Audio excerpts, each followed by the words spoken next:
Good morning, good afternoon, good evening, wherever you are. Thank you very much for joining us. I'm your host for today's update on AstarNetwork. I'm FD for switchfar.tv, where we bring you some latest updates. It's a project we've reviewed in the past, and we haven't brought some updates on Astar for quite a while, so I think it's about time now. We've had some updates and revisions that we think are worth bringing to the community. So, as one of Polkadot's leading parachains, AstarNetwork is revamping its tokenomics among other changes planned for Polkadot's smart contract platform. The Astar team claimed that these changes are necessary as part of Astar's evolution. Okay, let's back up for a minute. What is AstarNetwork for those who are new to the project? Well, AstarNetwork is a multi-chain smart contract platform that supports multiple blockchains and virtual machines. Here I'm talking of the likes of Ethereum, Polkadot, Cosmos, to name just a few of the leading blockchains that Astar is connected to. AstarNetwork is a scalable and interoperable infrastructure for Web3, which makes it a decentralized application hub or dApp hub on Polkadot that supports Ethereum, WebAssembly, and Layer 2 solutions like ZK rollups. A while ago, we performed a DYOR risk evaluation on AstarNetwork, and it performed quite well. At the time, it scored 70 points out of 130, which is a massive achievement for a project of its size. And Astar is one of the few projects to actually onboard real-world partners like Toyota, Sony, and many other notable collaborations. Now, let's dive into the latest updates on Astar's tokenomics, which has been referred to as Tokenomics 2.0. With Astar's Tokenomics 2.0, the team has promised the community what they are calling sustainable token structure, whatever that means, and a reduced inflation rate.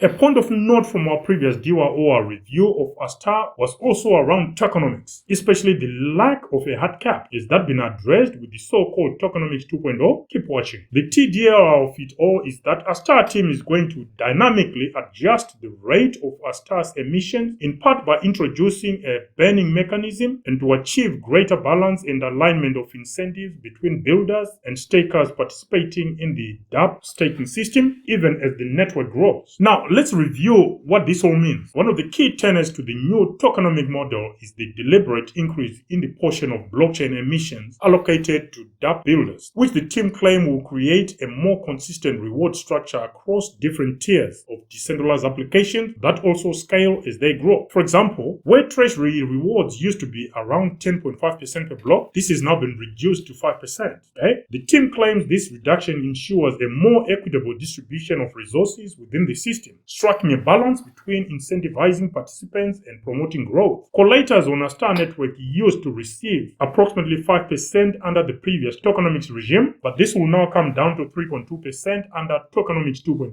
Participants in Astar's Build to Earn program, which is another stakeholder group, look like they will be the big winners on both fronts, that is, percentage-wise as well as from a numerical point of view. Build to Earn participants will see their block rewards allocation jump from 15.8% or 39.99 Astar tokens to approximately 24.4% or 52.52 Astar tokens per block. But if you are a holder of the Astar token as a simple investor like myself, you are also going to see a measurable increase in base staker rewards from approximately 21.1% or 53.4 units of the Astar token under the previous tokenomics regime to about 25% or 53.81 under Tokenomics 2.0.